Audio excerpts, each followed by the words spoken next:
inspira respeto y reconocimiento, no solo a nivel departamental, sino también nacional. Los que lo conocen lo consideran un dirigente político con una trayectoria dedicada a las libertades públicas. Desde su Maldonado natal supo estar en primera fila. En la época de la dictadura y junto al actual secretario general de la Intendencia de Maldonado, Luis Eduardo Pereira, cruzó muchas veces el charco para ir a Buenos Aires a reunirse con Wilson Ferreira Aldunate. Impulsó a numerosos dirigentes para que vieran que los cambios son posibles con la política como herramienta. Entre ellos, fue mentor de un hombre que tenía tambo en Aiguá, Enrique Antía, y que luego fuera 3 veces intendente de Maldonado. Escribano de gobierno, conoce al detalle el funcionamiento de los gobiernos departamentales y sabe que muchas iniciativas que nacieron en esta tierra hoy son ejemplo a nivel país. Además, estuvo y está vinculado al deporte, hoy en Deportivo Maldonado. Es un placer para el Grupo Portada compartir este retrato hablado con José Luis Rapetti. Bienvenido. Gracias, muy amable.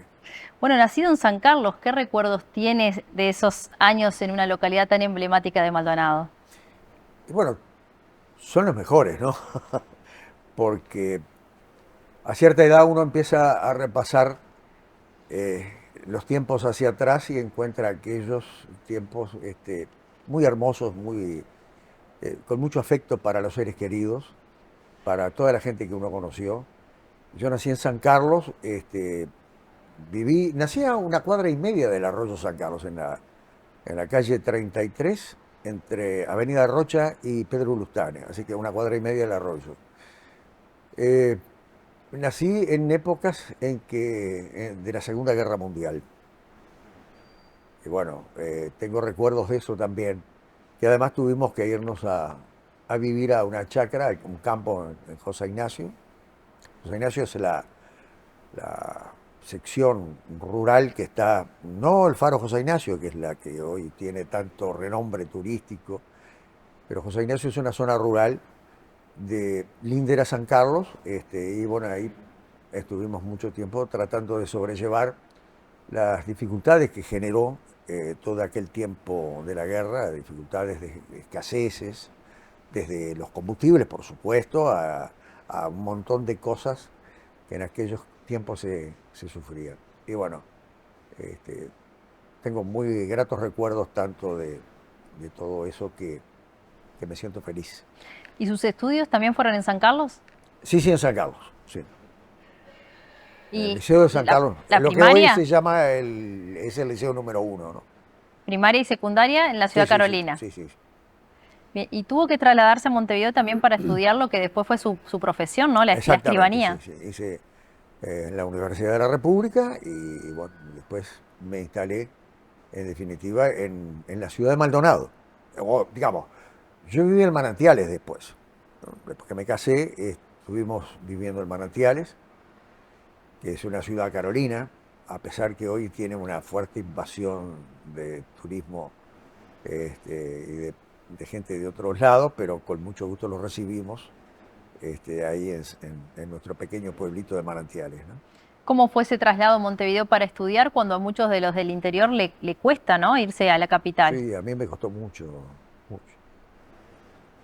Eh, Casi peleado con el ambiente. Era difícil, porque me vine varias veces, del todo me vine para San Carlos. Después sí, me terminé adaptando, bueno, porque no había más necesidad había que terminar los estudios y lo hice. Así que estuve con una fuerte resistencia a Montevideo. Había una especie de segregación. Nosotros éramos los canaritos que íbamos.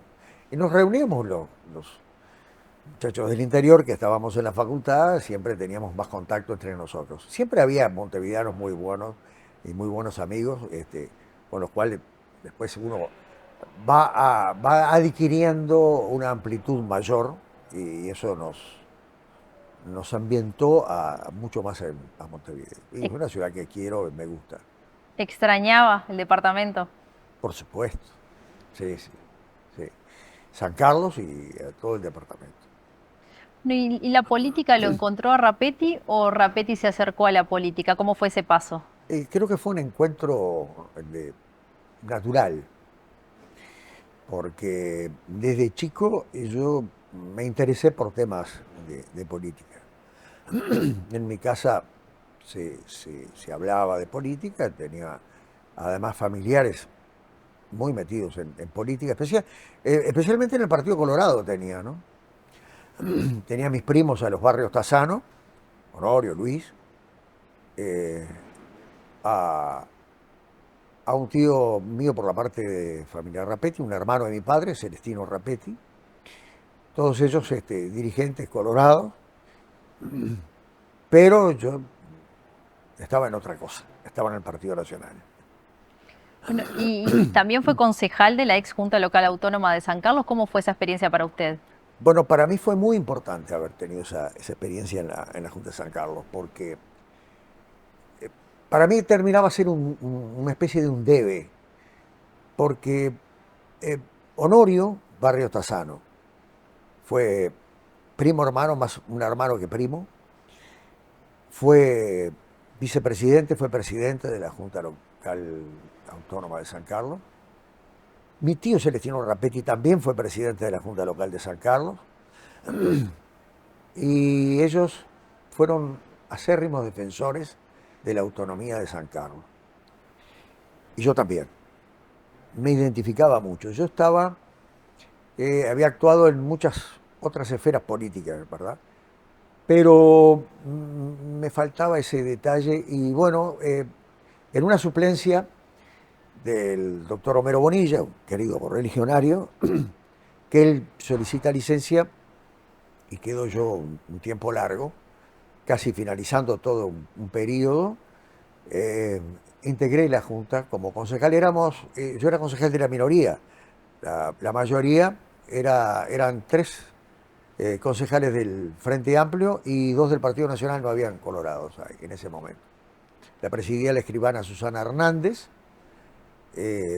con quien mantuvimos y hicimos una muy linda amistad, y con Goyo Quintana, con Dandró, ellos dirigentes del Frente Amplio, y nosotros con el profesor Barreto, bueno, a veces con otros compañeros nacionalistas que entraban como suplentes, integré ese cuerpo, participé, aporté todo lo que pude. Nunca me sentí un opositor, sino me fui allí a aportar para construir. Tanto es así que hay algunas cosas que a veces me he puesto a repasar mentalmente y me encuentro con propuestas que yo hice en esa junta, que yo sé que ellos la valoraron mucho y me acompañaron y fueron proyectos, más que proyectos, propuestas que fueron aceptadas porque se ve que le entendieron buenas. Pero hay además unas bases programáticas para un programa de desarrollo de la faja costera de la jurisdicción territorial de la Junta Local Autónoma de San Carlos, que es muy grande, ¿no? Porque va desde la margen izquierda del arroyo San Carlos y el arroyo Maldonado hacia la laguna José Ignacio. Toda esa cantidad de balnearios y de zonas muy ricas que existen pertenecen a la jurisdicción de la Junta de San Carlos. Y bueno, en eso y lo tengo escrito y lo agregué en un libro que he publicado como exposiciones, que lo que hoy se proyecta como puente alternativo y para unir las zonas con la zona de José Ignacio, La Barra, Manantiales, todo eso, que es el puente sobre el arroyo San Carlos, en lo que se le llama el Paso del Guerrero. Yo ya lo había propuesto. Y había propuesto también el camino de Medellín, un camino que sale entre la ruta 104 y la ruta 10, detrás de los tanques de la boya petrolera de ANCAP. Como una zona de descongestionamiento. A la vez otro que sale entre la ruta 104 al norte de Manantiales, entre la ruta 104 y el camino Egusquiza al norte del el Tesoro y de la Barra, que son caminos para descongestionar. Todas esas cosas con otras más, otros pequeños ingredientes más, los había propuesto, se formaron, esos fueron en enero de 2010. Se formó un expediente, entró a la Intendencia, en esos momentos apoyado por unanimidad por la Junta, pero no se pudo llevar adelante. Bueno, había un costo. También se proponía la construcción de un aeropuerto en la zona que da entre la ruta 104 y la laguna José Ignacio, para que la gente que se traslada desde esa gente que tiene un gran poder adquisitivo, que vienen en avión desde Buenos Aires, otros puntos, San Pablo, etcétera, y que van para José Ignacio y sus alrededores, para el faro José Ignacio, este, tuvieran un aeropuerto allí y no tuvieran la necesidad de eh, demorar más tiempo en ir por tierra desde el actual aeropuerto de Laguna del Sauce al faro José Ignacio, que lo que ellos demoran en el trayecto aéreo, ¿verdad? Bueno, finalmente, como eso no se pudo hacer tampoco porque tiene su costo, y habían varios detalles más a ajustar, terminó haciéndolo un privado en un hotel. Entonces, creo que tuve la previsión en 2010 que eso era necesario hacerlo. Y bueno, está presentado. A veces es cuestión de encontrar los recursos y ponerse a hacerlo. Por suerte, ya algunas cosas naturalmente se han ido haciendo. Pero es una satisfacción personal de haber contribuido siendo opositor, o siendo de la minoría, vamos a definirnos mejor como minoría en vez de opositor, a apoyar para lo que la gente lo elige. ¿Qué enseñanzas le dejó lo que hoy se conoce como tercer nivel de gobierno y qué importancia le adjudica justamente? Yo le adjudico importancia, no tanto como se pensó en un primer momento, pero sí es necesario. Conozco alcaldes que han ido sucediéndose en los distintos municipios del departamento, que han tenido actuaciones muy relevantes de distintos sectores, pero que en definitiva les falta para constituir una verdadera descentralización como se previó y como se promocionó además que era una descentralización. Le falta el atributo esencial para ser una descentralización, que es ser persona jurídica. La personería jurídica la tiene el gobierno departamental, o sea, el intendente y la junta departamental, el todo. Esa es la persona jurídica. Y es la que tiene, la que puede ser titular de derechos y obligaciones, la que puede ser propietaria de inmuebles, ejercer el derecho de propiedad, tener toda la función administrativa a su cargo, con plenitud, un gobierno departamental de la misma manera que a nivel nacional lo tiene el gobierno nacional. Pero el tercer nivel de gobierno, el municipio, con su alcalde a la cabeza y el consejo, no lo tienen. Entonces, al carecer de esos poderes jurídicos, les falta un tramo para poder llegar a cumplir la función que inicialmente se previó por quienes tuvieron en la mente hacer imponer esa modalidad institucional en el país. Sí. Pero está bien. En el terreno político, como decíamos en la presentación, fue un hombre que durante la dictadura viajó a Buenos Aires a ver a Wilson Ferreira Aldunate. ¿Y qué recuerdos tiene de esas conversaciones y del líder nacionalista? Tengo lindos recuerdos. Fueron momentos muy interesantes. Fuimos varias veces. Otros compañeros anduvieron también que yo no pude ir a Porto Alegre, pero sí con Luis Eduardo Pereira y vuelta a vuelta agarrábamos en el auto, si no podíamos, íbamos en embarcaciones y nos veíamos estábamos en los mismos hoteles donde nos hacíamos las reuniones. No nos encontrábamos solo nosotros, iba también gente de otros puntos del país. Wilson era una atracción muy grande, ¿no? Este, fue muy importante durante todo ese tiempo de 1983, cuando Wilson regresa a Sudamérica, a la asunción de Alfonsín como presidente de la República Argentina. Fue un 10 de diciembre. O sea que nosotros estuvimos también, y ahí estuve con mi señora, con otra gente amiga, participando en todas las manifestaciones que se hicieron en esos momentos. Qué insólito, ¿no, Virginia? En esos momentos, Venezuela era la única democracia de Sudamérica. Las demás estábamos todos afectados con una dictadura. Y vuelve la democracia en la República Argentina tras la vergonzosa derrota, la vergonzosa guerra de las Malvinas, ¿no? Y triunfa, en las elecciones triunfa el Partido Radical con Raúl Alfonsín, amigo personal de Wilson.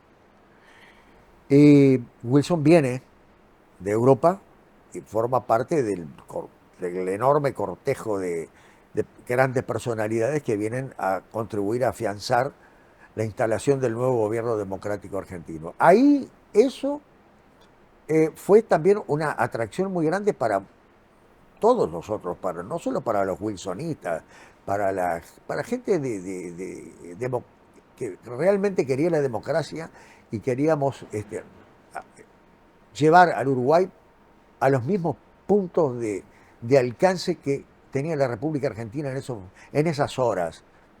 Pero ahí nos encontrábamos con los chilenos que estaban con los problemas que tenían todavía Pinochet, los paraguayos, salíamos todos, Brasil. Bueno, los brasileños siempre iban tocando la batucada por las calles, pero nosotros íbamos todos medio en son de guerra, ¿no?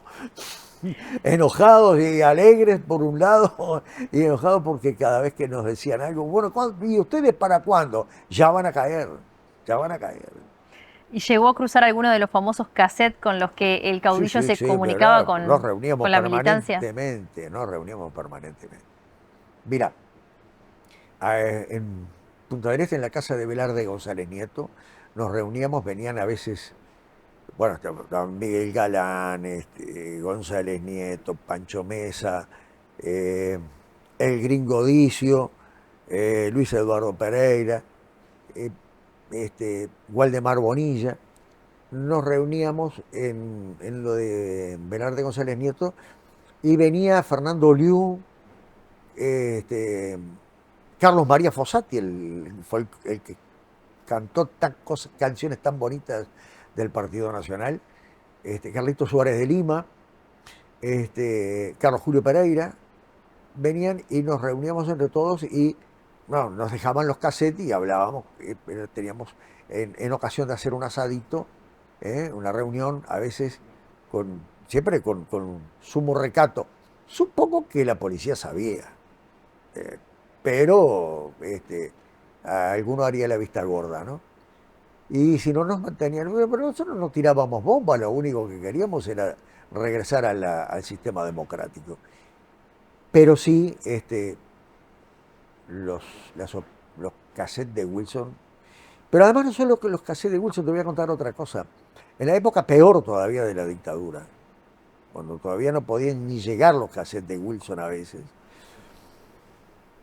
nosotros captábamos en los años 70 y pico, donde se había apretado mucho la cosa, escuchábamos en las emisoras de onda corta, una radio holandesa, una radio de Moscú, una radio española, y escuchábamos las versiones de esos países en español. Yo a veces me quedaba hasta las 3, las 4 de la mañana escuchando para poder tener noticias ciertas de lo que estaba pasando acá. Y después nos enterábamos por amigos, pues yo tengo familiares en Chile, que ellos también hacían lo mismo. Este, y bueno, era un detalle importante escuchar en las emisoras de onda corta. ¿Qué creía Wilson que podía justamente aportar para tirar abajo esa dictadura que reinaba en ese momento? Bueno, yo creo que le aportaba muchísimo. La personalidad de Wilson fue impresionante. Siempre fue.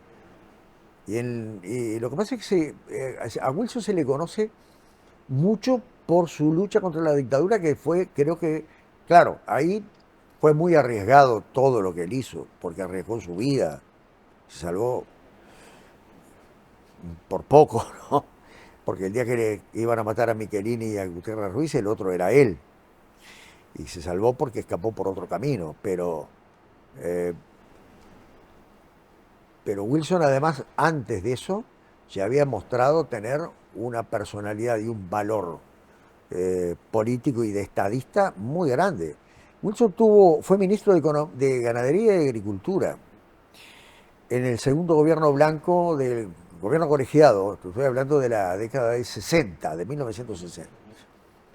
Entonces Wilson desarrolló un ministerio que modernizó el país. Inclusive se creó la CIDE, la Comisión Interministerial de Desarrollo Económico, que presidía un muchacho bastante joven, recién recibido, salido de la facultad con mucha inteligencia, que se llamaba y se llama contador Enrique Iglesias.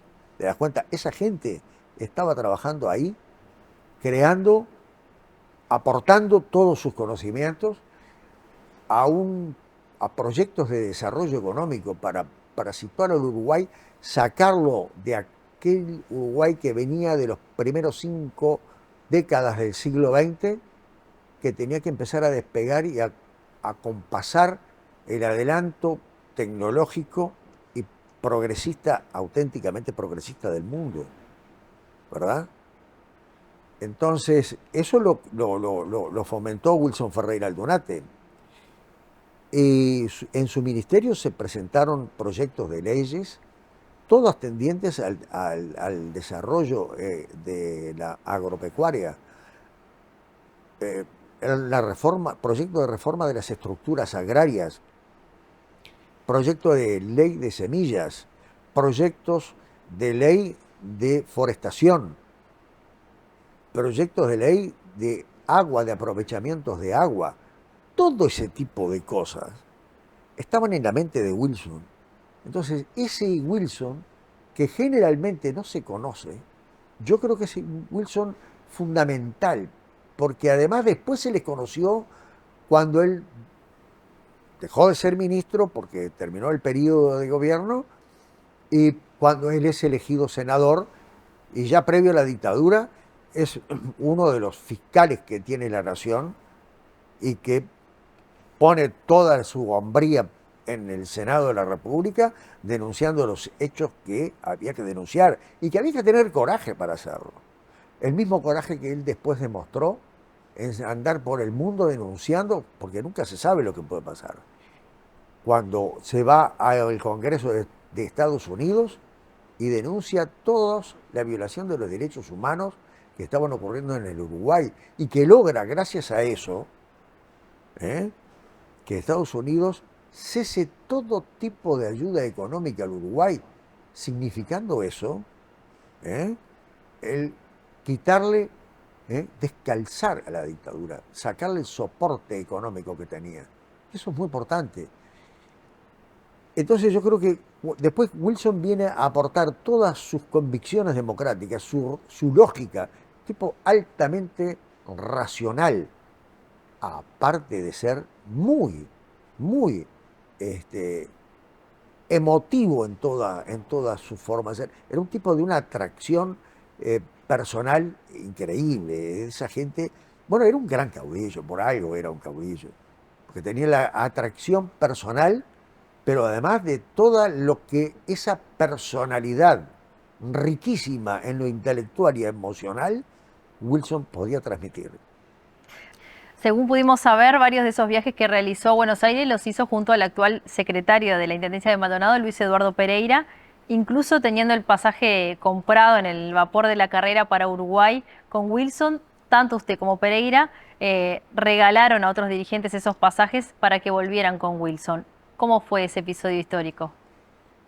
Bueno, habíamos comprado los pasajes, los tenía yo en el bolsillo, y me dice Miguel Ángel Galán, que era el líder del grupo de la DAI, el grupo nuestro, me dice, Pepe, dice, don fulano y don Mengano, dos hombres mayores que eran de Piriápolis, han hecho mucho esfuerzo y querían ir, y si no pueden se quedaron sin nada. Ustedes no se quedarían y nos dan los pasajes. Toma, le dimos los pasajes, que vayan. Eran dos compañeros, gente mayor, respetable, que quería venir junto a Wilson. A nosotros nos vino de lo más bien también, porque nos quedamos acá y cuando Wilson venía, nosotros fuimos a Montevideo a esperarlo. Tanto Luis Eduardo, iba Ricardo Dutra, yo qué sé, Julián, un montón de gente. Nos fuimos todos a Montevideo y vivimos algo que, si ellos vivieron muy lindo el viaje de acompañar a Wilson en la trayectoria por el Río de la Plata, nosotros recibir en las calles de Montevideo a toda la gente, el fervor, las manifestaciones que organizamos con Luis Eduardo Pereira mismo.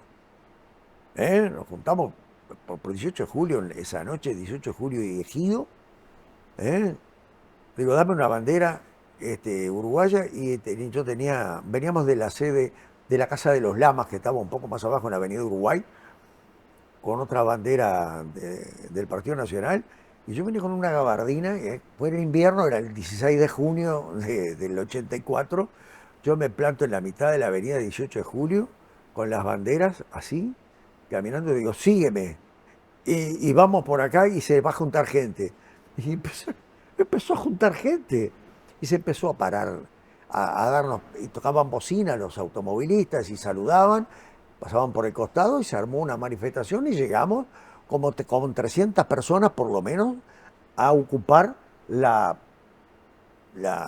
centro de la Plaza Libertad, donde está el monumento. Y ahí estuvimos de festejo y cantos y yo qué sé. Y fue la manifestación de alegría que tuvimos.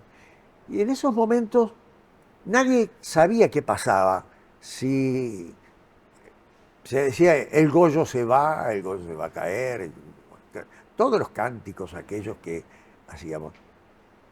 Del otro lado había otro grupo de compañeros que habían llegado y organizado una sentada, no dejamos pasar a nadie. Pero estábamos hablando de las 11, las 12 de la noche, la 1 de la mañana. Fue todo un festejo muy grande, muy lindo, que lo vivimos. Y disfrutamos muchísimo esos momentos. Fueron muy tensos, sabíamos que a Wilson, en cuanto llegara, lo iban a llevar preso. Él también sabía. Pero había que correr ese riesgo, y eso precipitó que algunos acontecimientos, y sobre todo evitó alguna maniobra de algún sector ultra de los militares que querían perpetuarse. Pereira confiesa que usted lo empujó a hacer política de adolescente, ¿es cierto eso? Yo creo que ya él también traía en la sangre, su tío Luis Pereira, Luis Pereira Chapara, que era mi padrino además. Había sido un candidato exitoso a diputado, no había podido alcanzar por unos pocos votos la diputación, pero en su casa era muy frecuente la conversación política. Luis Eduardo creo que ya tenía inclinación propia.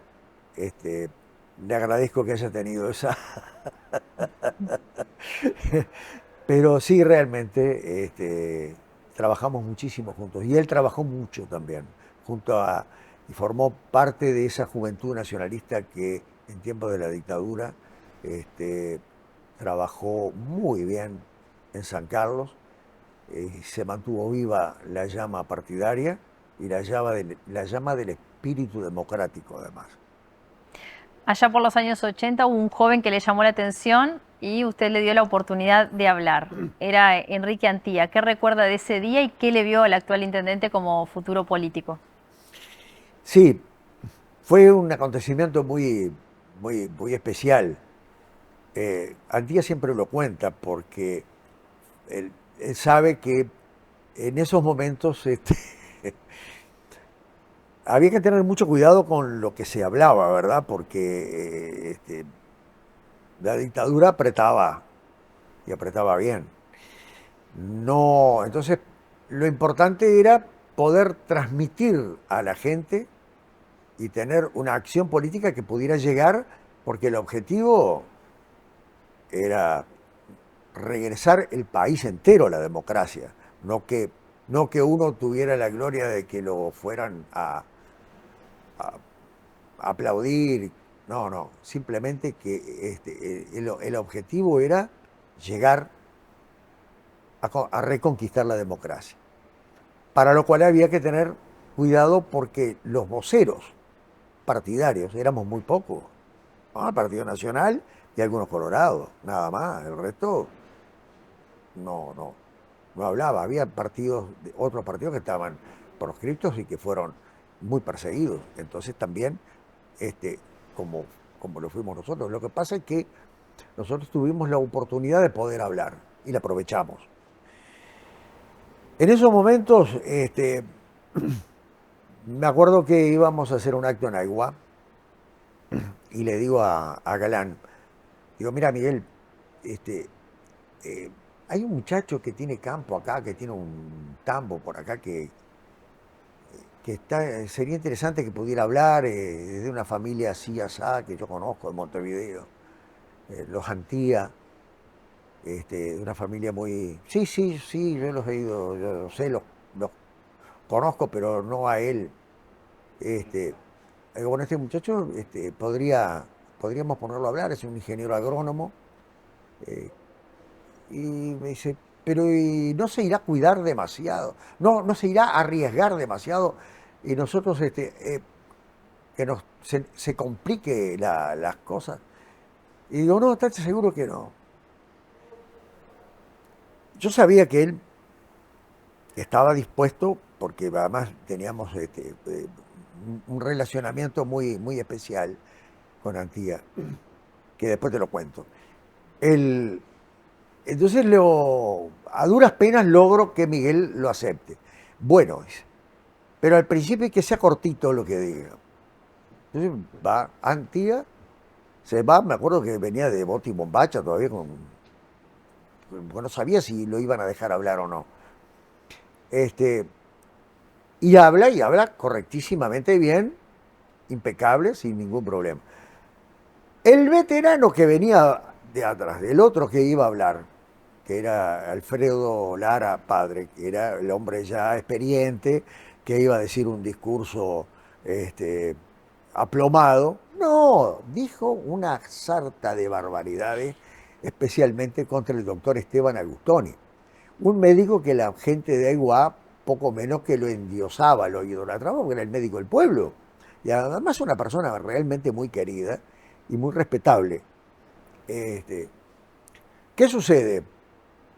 Cuando está diciendo todo eso en la tranquilidad de la noche aigüense, los parlantes apuntan para el resto de la ciudad y Agustoni escucha esas cosas desde su casa, porque el parlante era muy fuerte, sale en el auto y viene y de repente llega a la reunión que teníamos nosotros, da la vuelta, bueno, a la polvareda en la calle de tierra, y cuando se baja del auto se baja con el revólver. Y el gringo Dicio, Abel Odicio, querido y gran amigo, lo ve y le dice, no, negro, le dice, quédate quieto, y le agarra la mano y le sujeta el arma. Y bueno, lo logra convencer ahí, lo desarman. La cosa se tranquilizó en ese momento, ¿no? Pero obviamente quedó esa anécdota, eh, uno de los tantos detalles que a veces aparecen ahí. Y con Antía teníamos una cosa curiosa, ¿no? Este, eh, la señora de Antiano había terminado el liceo y lo vieron terminar ya con hijos acá al Liceo de Maldonado, cuando ellos ya vivían en Maldonado. Este, y, y era alumna de mi señora en el Liceo Departamental. Y ahí donde me dice, mira, dice, tengo de alumna una chica muy macanuda, muy bien, dice que el esposo quería participar en esta reunión, digamos, eso fue antes, ¿no? Y ahí fue cuando lo arrimo al Coqui, al grupo de la DAI. Ya tenía 3 hijos, después tuvo 5 en total, ¿no? Bueno, Y una común hija política. usted fue fundador de Todos por Maldonado también y el grupo lleva varios gobiernos departamentales. ¿Lo reivindica como herramienta para continuar ganando en Maldonado? Eh, yo no diría reivindica, yo digo que continúa siendo. Es la herramienta. No quiere decir que no haya otros, pero para mí es la mejor herramienta hoy, ¿Por qué? porque tiene una estructura preparada para, con metas muy claras y con un grupo humano que forma un equipo que viene trabajando con conocimiento de cómo es una intendencia. No es fácil encontrar un equipo que tenga ese conocimiento, esa base. Porque la mayor parte de ellos, del equipo, la mayor parte, son funcionarios de carrera. Ya eran funcionarios municipales. Hay una cantidad de cargos de confianza y directores generales y subdirectores generales y cargos que están en los puestos clave de gobierno, que son funcionarios que ya conocen, tienen el métier municipal muy bien sabido. Otros que no son, que forman parte de otros grupos políticos que no han intervenido, son personas también con muy buena capacidad y que aportan lo suyo y forman parte de un equipo de gobierno, aunque no sean del mismo Todos por Maldonado, pero son de otros grupos políticos que también están muy bien capacitados. Pero todo es cuestión de tener un liderazgo que, que sea no un liderazgo de imposición, sino de consenso, de opinión, de recoger opiniones. Vamos a hacer esto, quedaría mejor esto otro sí, esto otro no. Balancear. Tener la aptitud para hacer la autocrítica. Y eso lo tiene. En el escenario actual, Antiano puede ser reelecto y deja una marca alta en el liderazgo partidario que muchos señalan como algo difícil de igualar. ¿Qué condiciones debe reunir quien quiera sucederlo en el cargo? Las mismas, ¿Es posible? difícil, pero debiera. No imposible, porque nunca hay que menospreciar a nadie. Hay que esperar. Y yo siempre recuerdo el caso de Burgueño. Cuando asume Burgueño, dice, y este hombre, pero Burgueño había estado en la intendencia desde que tenía 15 años. Conocía todo el manejo y tenía una gran visión. Y se supo rodear de un gran equipo, especialmente de Ricardo Alcorta, que fue un gran director general de Hacienda y un hombre que contribuyó al armado de toda la estructura de recursos de los gobiernos departamentales. ¿Arriesga algún nombre? No. El nombre va a surgir de quienes hoy estén pensando en participar en la elección interna, y de allí saldrá. Para eso son las elecciones internas. ¿En lo personal le gustaría a alguien en particular? Y sí me gustaría. Pero no lo puedo decir porque estaría contradiciendo lo que recién había hablado. Está bien, lo dejamos pasar entonces. La política tiene luces y sombras y cuando todo va bien hay muchos cerca, pero quizás cuando las cosas no van tan bien algunos huyen. ¿Cómo sobrellevar esos tragos amargos? Y bueno, hay que saber que en la vida hay baldosas blancas y baldosas negras. Y bueno, una vez te tocan las negras, otras veces te tocan las otras y así. Las cosas no siempre van por donde uno quiere. El mundo no es como uno quiere o como uno lo cree, es como es, que muchas veces y generalmente es diferente. Bueno, al ser suplente de Antía fue intendente de Maldonado y ¿cómo fue esa experiencia de conducir los destinos del departamento? Bueno, fue una experiencia obviamente breve, pero muy enriquecedora para mí, además de un alto honor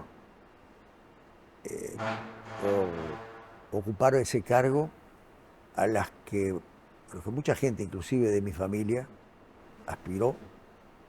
En otro partido, en el Partido Colorado, tanto mis tíos Celestino Rapetti como Honorio Barrios Tassano fueron candidatos, y Conrado Bonilla Tassano, eh, y no alcanzaron a ser intendentes. Para mí fue de una gran importancia.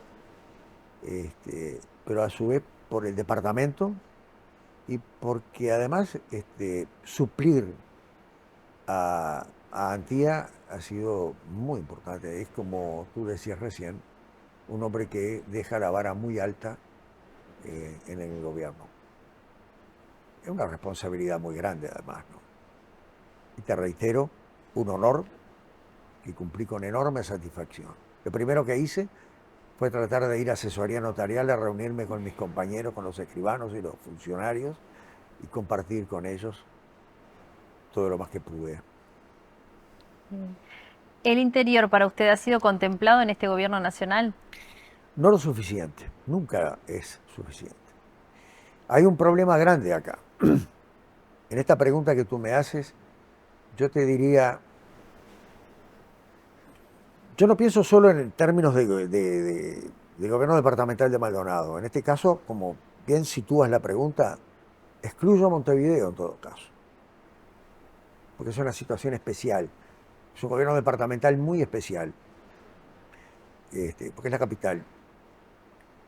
Y yo tengo, en este caso, digo, saco la cuenta. En el interior se produce la ganadería, la agricultura en todas sus distintas especies.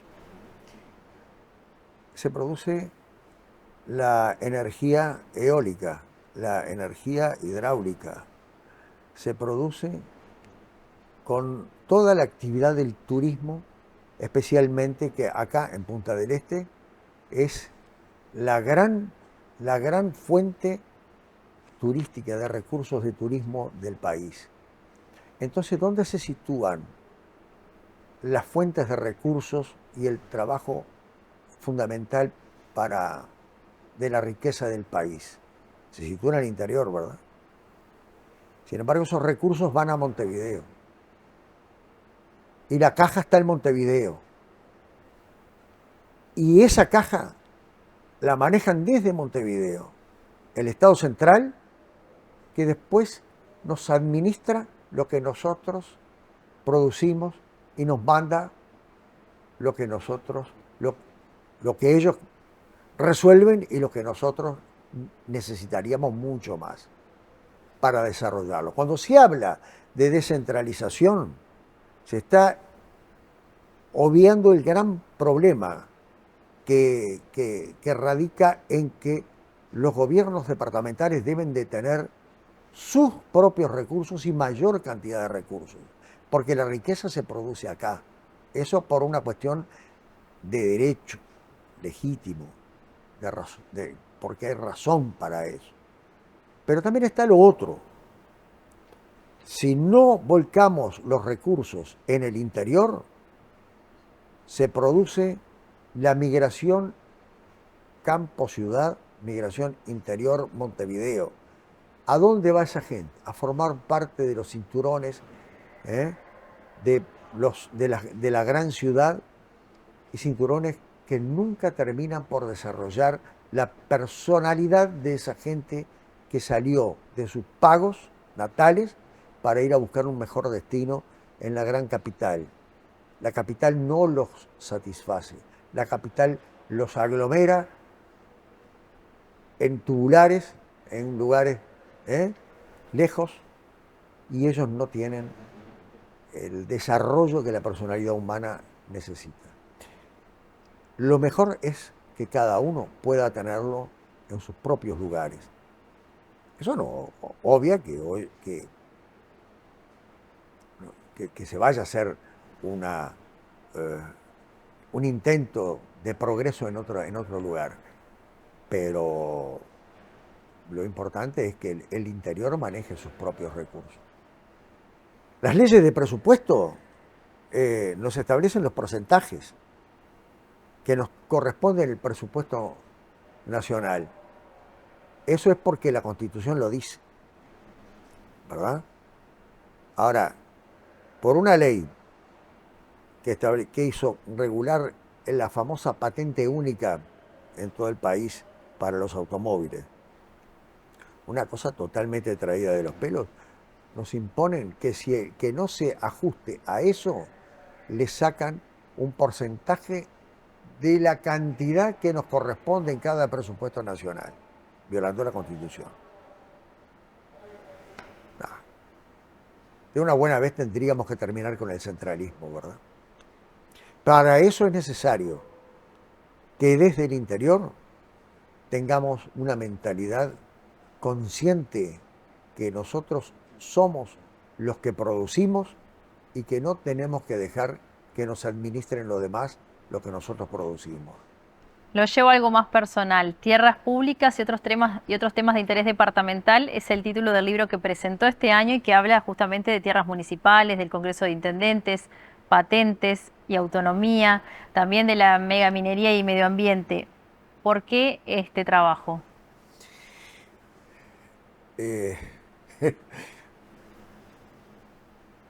Hay cosas que uno se encuentra de pronto con que, y yo escribí esto, y escribí esto otro, y escribí esto, ¿podrá interesarle a otra gente?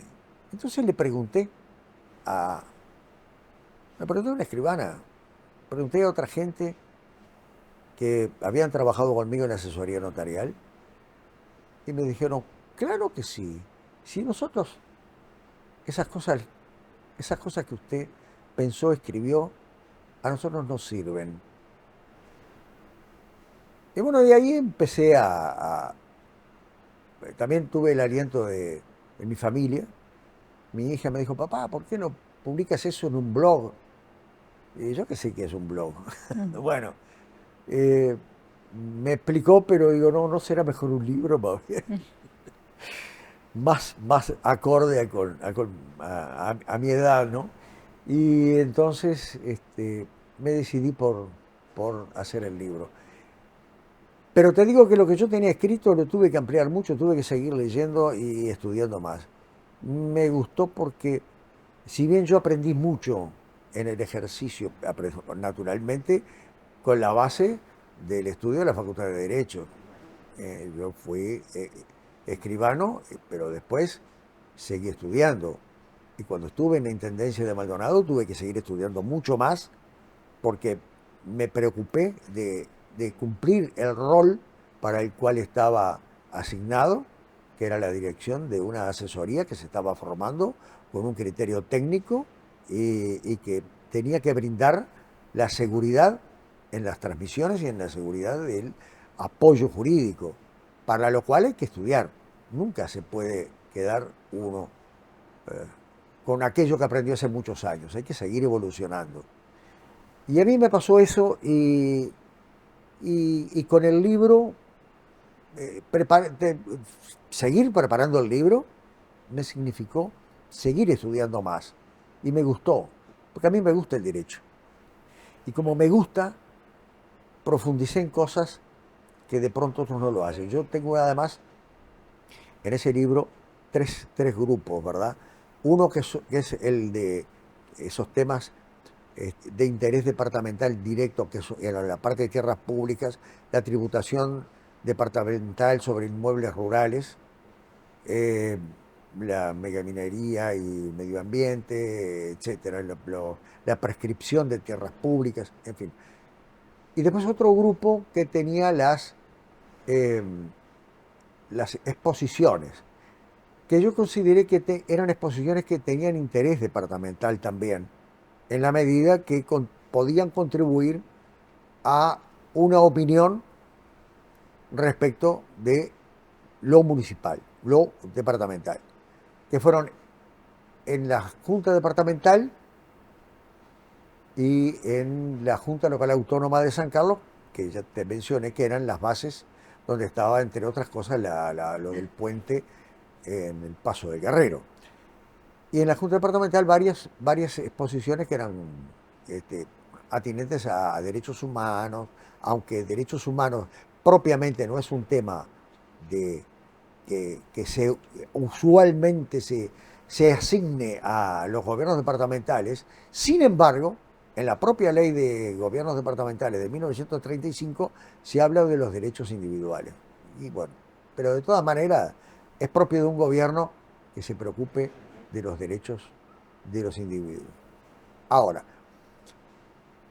después tengo el otro grupo que es el de artículos publicados, donde eh, yo había publicado en el diario Correo de Punta del Este y en el diario La República del Este.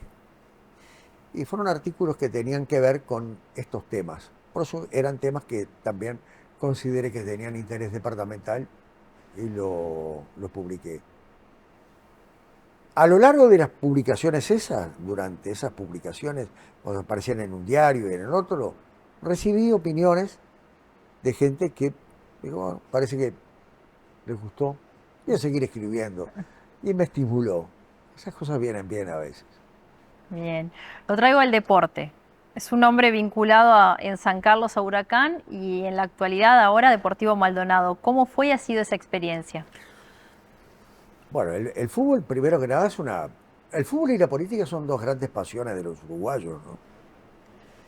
Si de algo, temas que hay siempre en cuanta reunión de uruguayos haya en el Uruguay o por el mundo, siempre va a estar la política y el fútbol. Y bueno, a mí como todo muchacho, me gustó jugar al fútbol y jugué. Este, y fui de Huracán, cuadro donde teníamos un grupo de amigos ahí. Lamentablemente Huracán hoy ya no pudo seguir funcionando porque los costos de jugar al fútbol son muy altos, aun cuando es a nivel amateur, ¿no? En el nivel de la liga, pero los costos inciden y hay dificultades a veces. Este, y bueno, con Deportivo sí también, porque Deportivo siempre fue un equipo que me gustó. Este, y después de que, o sea, muchos años vivía acá en Maldonado, iba a la cancha, me encontraba con gente amiga, especialmente con Ginés Cairo Medina, con Américo Cairo Nocetti y otros amigos que eran de Deportivo, Vilariño, en fin. Eh, entonces, un día recontra familiar mío y más amigo que familiar, que es Paco Alfaro, me dice, che, ¿por qué no llevas a Andrés a jugar al baby fútbol de Deportivo? Que va con el hijo de él también, ¿no? Con Federico. Y bueno, empezó a jugar en el baby deportivo y ahí entré. Al poco tiempo estaba en la comisión con Alfaro y otra gente, en la comisión y con Juan Carlos Valleto, del baby fútbol de Deportivo. Y ahí seguí. No paré hasta que estamos jugando la Copa Libertadores de América.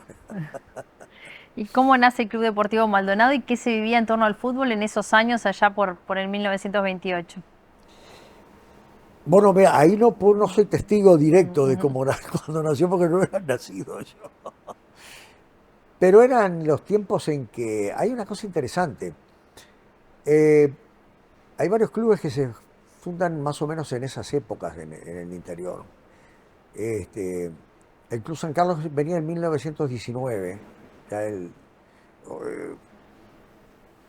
después hay otros clubes, Atenas en el 28 también. Este, la participación de Uruguay en las Olimpiadas de 1924, el éxito de haber sido campeón olímpico, que en definitiva es un campeonato mundial, el éxito que tenía el fútbol hace que se empiece a generalizar el fútbol en el resto del país. Y bueno, ahí aparece Deportivo Maldonado. No tenía, yo de eso tengo referencias muy mínimas, que era un equipo más de acá de Maldonado. Y se transformó en un club social que le abrió las puertas a los muchachos que quizás no tenían condiciones económicas Exactamente. favorables. Sí, ese es otro aspecto. Yo creí que ibas a seguir por la parte deportiva, pero es importante que ese club después tiene una sede en el centro de Maldonado, en el centro viejo de Maldonado, ahí en la calle Florida y por ahí. Hay una casona grande y ahí tenía la sede, el club, antes de mudarse a la sede actual en Las Delicias, ¿no? Y había dos clubes sociales acá en Maldonado. El único club que abrió las puertas a todo el mundo fue Deportivo. Los clubes sociales hoy ya no cumplen la misma función. Hay gente que hoy puede no decir, ¿y qué es un club social? Porque no existen ya en estas ciudades como Maldonado, Montevideo, todo eso, ya no existe. Podrá existir de repente en algún pueblo más chico, pero el objetivo de reunirse las familias, de tener bailes la muchachada, ya no existe para un club social. Eh, Porque hay discotecas que vas todos los días a bailar, todas las noches. Entonces no es atractivo no es necesario la existencia de un club social para el vínculo, porque la relación es diferente. En otro club social, los muchachos no podían entrar si no iban de traje y corbata, y no eran socios o no tenían determinados recursos. Deportivo Maldonado fue el club que le abrió las puertas a todo. Usted no tiene con qué tener una, una vestimenta acorde a como se usaba en el otro club, no importa, ven. Y el muchacho fue, y fueron socios del club, se hicieron socios. La mayor parte de la gente que se hizo socio eran gente muy modesta, muchachos que trabajaban en la construcción, muchos de los cuales estaban vinculados al propio Ginés Cairo Medina, que era un hombre vinculado a la construcción. Ginés Cairo Medina era un hombre que se inició de abajo y con sus esfuerzos personales estudió, terminó el liceo, fue maestro, fue profesor del liceo, construyó una empresa, armó una empresa y fue un hombre exitoso en la vida de Maldonado, y un hombre que además se vinculó mucho en la política del Partido Colorado. Y fue un hombre que realmente para nosotros ha sido en el Deportivo una muy buena imagen, porque se llega a determinados puntos altos en la vida de una sociedad en base al trabajo, al sacrificio, a la humildad, y esos esfuerzos son los que valen. En definitiva fue un club que nació y creció gracias al aporte de la gente. A la propia gente, sí, sí, sí, sí. Eran trabajadores de la construcción la mayor parte de ellos. Y cuando estaba el proceso de la dictadura fue el único club que permaneció abierto a pesar de lo que sucedía en la época. permaneció abierto a la gente que estábamos en contra de la dictadura, porque otras instituciones deportivas y no deportivas, sociales, cerraron sus puertas porque había temor a que pasara algo. Deportivo se jugó. ¿Cuál ha sido el Te voy a momento? decir que además Sí. fue en 1980 donde se hizo el primer gran acto contra la reforma constitucional que propiciaban los militares y que después el pueblo ganó con el no. La hicimos nosotros los blancos primero y después le hicieron los colorados. Y fue en el Club Deportivo Maldonado. Y muchas veces los distintos presidentes del Club Deportivo Maldonado tuvieron que asistir citados, demorados en las comisarías y en la jefatura de policía para ver quiénes eran los que estaban reunidos en tal o cual lugar dentro de ese club. Por eso Deportivo Maldonado, además es un club muy plural, nunca hizo diferencias entre la gente por cuestiones políticas, que algunos sí, pero Deportivo no. Es la democracia. ¿Qué recuerda de las dos grandes reuniones que se hicieron políticamente en Deportivo Maldonado? Tengo muy buenos recuerdos porque fueron de un gran fervor, de una gran tensión además, de saber cuánta gente podía ir. Y fue realmente mucha gente y gente importante que uno veía que es gente que viene con una decisión de ponerse a trabajar y a propagandear el no, que era el gran objetivo nuestro. El no era no al proyecto de reforma constitucional, no a la perpetuidad de la dictadura, que de haber ganado el sí hubiera significado que ocurriera. Dentro de su vínculo con el fútbol, también fue presidente de la Confederación de Fútbol del Este. ¿Cómo fue ese pasaje? Bueno, yo creo que eso fue algo muy lindo para mí. Me gustó mucho. Eh, Le tocaba la mesa de la Confederación de Fútbol del Este a Maldonado. Y los compañeros me eligen a mí para ser el presidente. Y va Antonio Tejera, que hoy es fallecido, un querido amigo, era el tesorero, y Daniel La Rosa, que da la casualidad que también falleció en pleno ejercicio de ese cargo, un muchacho muy joven, un abogado de San Carlos, que lamentablemente falleció, y bueno, entonces nos tocaba recibir la mesa de la Confederación en Rocha, en julio de 1991. En acuerdo con la gente de los propios dirigentes de Rocha, digo, vamos a hacer un congreso donde vamos a hacer una modificación aprobada por el Congreso, lo pasamos, el Congreso aprobó, donde la mesa de la Confederación, en lugar de ser 3 del mismo departamento, la integrábamos con 5 miembros.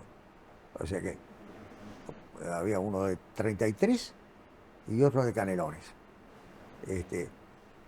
Otro de Rocha y otro de La Valleja, que eran suplentes. Entonces ahí teníamos una integración total de la estructura territorial de la Confederación de Fútbol del Este. Y la primera medida que nosotros empezamos a manejar, que fue esa, fue la de reingresar al Este a la selección de Cerro Largo, a la Asociación de Fútbol de Cerro Largo.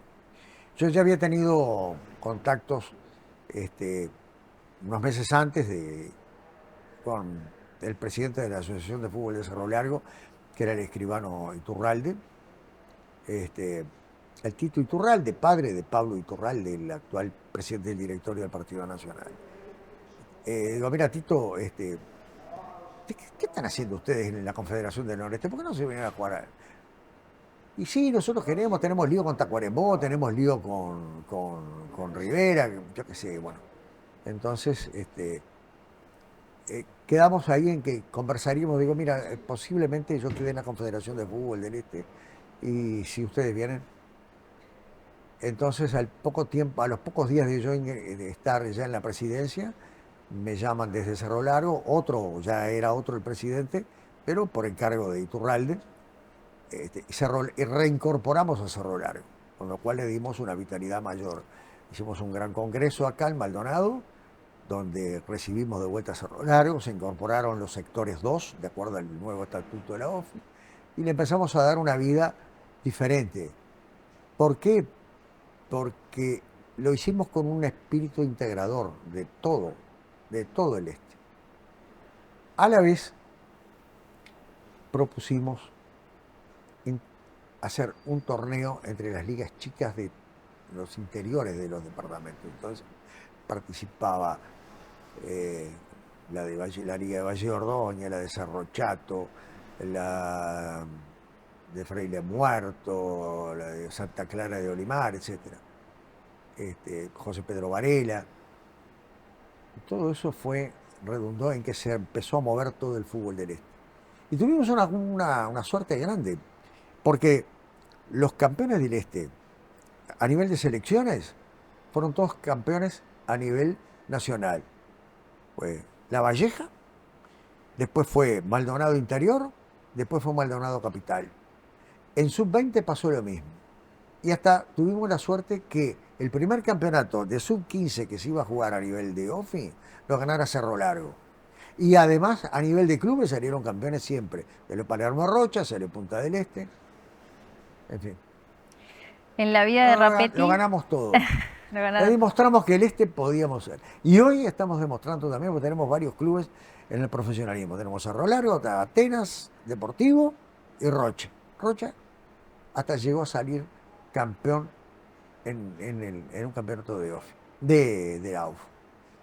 En la vida de Rapetti también hubo tiempo para la docencia. Sí, es cierto. Yo lo empecé y terminé.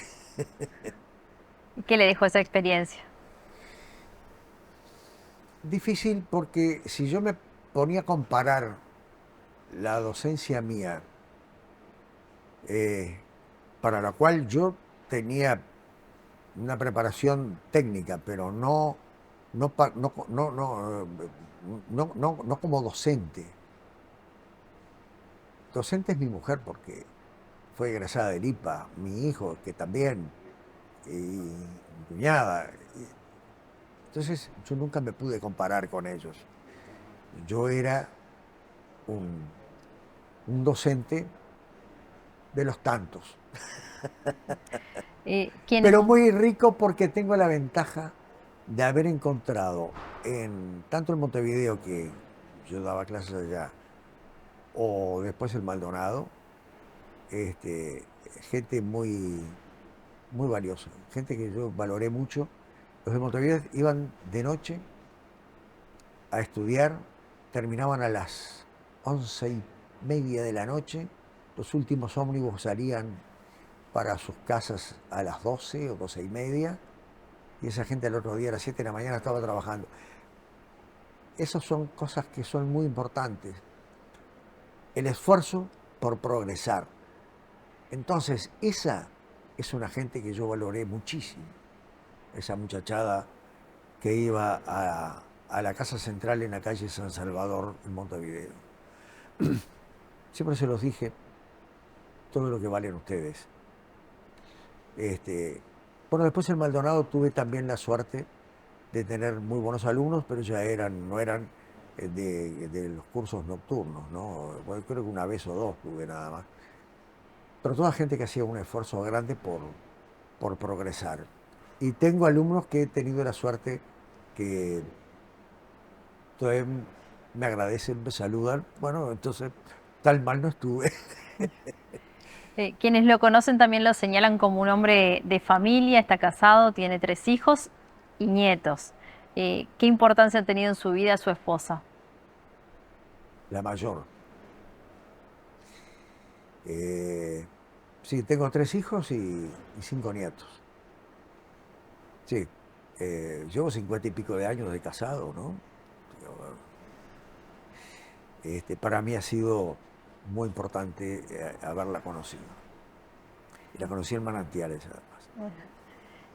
¿Y sus hijos qué significan para usted? Mucho. He tenido la satisfacción de que todos hubieran estudiado y se hubieran formado y hubieran formado sus hogares. Tengo, la hija mayor vivió en Chile, primero con su marido chileno, y después se fueron a vivir a Madrid y viven allá. Pero nos vemos, ellos vienen, nosotros hemos ido algunas veces también. Y tengo esa suerte de tener una familia unida, además. Eso ¿Le gustaría ver a su hijo intendente algún día? me gustaría. Bien. Esa era la pregunta con trampa que me hiciste hoy. Pero eso lo elige él, la postulación, porque al intendente lo elige el pueblo. Era la última y era con trampa. Bueno, gracias por compartir con Grupo Portada esta nueva entrega de Retrato Hablado. Pero una trampa agradable, además, porque fue muy inteligente la tuya. Agradezco a ustedes, muy amables.